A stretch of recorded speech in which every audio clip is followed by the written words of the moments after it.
À la descente du train, il est brutalement saisi par le froid. Mais il est bien couvert. Il remonte une grosse écharpe jusqu'en dessous des yeux, ajuste une casquette qui lui couvre la tête et le front. Par réflexe, il repère les caméras de surveillance sur le quai, mais emmitouflé comme il l'est, il a peu de chances d'être repéré.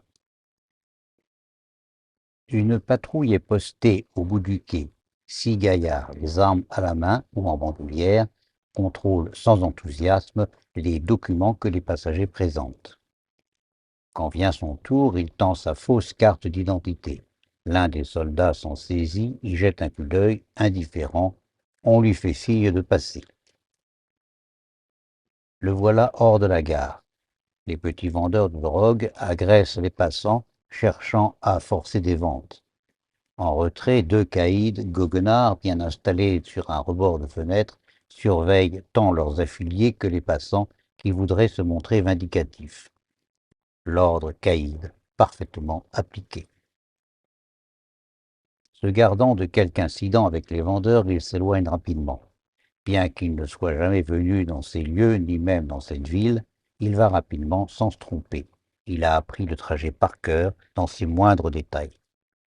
Impossible et même dangereux d'emprunter les trottoirs encombrés qu'ils sont d'abris improvisés et insalubres de sans-abri.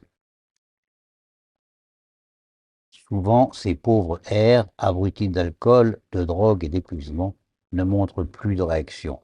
Ils attendent la fin, elle est en route. Mais parfois, il reste à tel d'entre eux un semblant de conscience, et là, le pire est possible. Des trottoirs, comme tous les trottoirs de toutes les villes, grandes et moyennes, la misère mondialisée. Un carrefour, un second, un autre encore, le bistrot douteux, l'immeuble en démolition, comme sur le plan, le voilà dans la ruelle sombre. Encore quelques pas, à l'endroit prévu, il devine la moto. Les clés sous la selle, 2 casques dans le porte-bagages.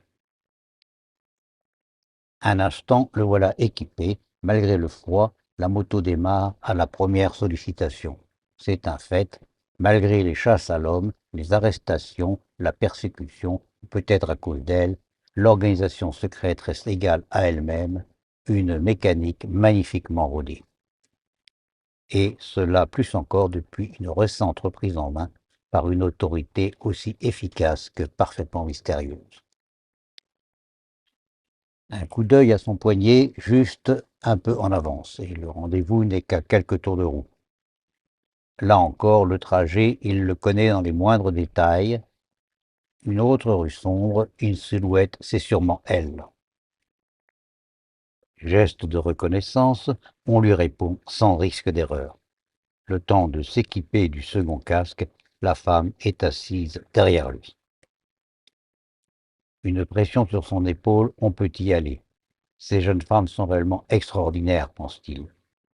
Il ne sait rien de celle qui est derrière lui, et si tout se passe comme prévu, il ne saura jamais rien. C'est la règle, la condition du salut, sinon de survie des uns et des autres. Personne ne se connaît, personne ne sait rien de personne. Pour les totalitaires enquêteurs, chaque piste éventuelle se révèle une impasse. Quelques instants plus tard, la moto entre dans la cité. La mission est de déposer la passagère à l'intérieur d'un hangar abandonné. De là, cette dernière rejoindra son objectif et le traitera. Pendant ce temps, il doit attendre, caché et invisible, avec la moto, le retour de la femme pour permettre ensuite son exfiltration. 30 minutes à compter de maintenant, pas une de plus. Eh oui, c'est la règle, il ne le sait que trop. Si dans 30 minutes la fille n'est pas revenue, c'est qu'elle ne reviendra pas. Il aura le devoir de fuir. L'organisation ne peut pas se permettre de perdre 2 des siens le même jour. La combattante a déjà sauté sur le sol, posé son casque sur la selle.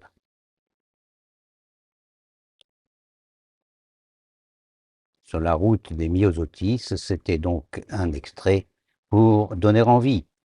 Tous les liens pour accéder au document sont dans le descriptif de ce document.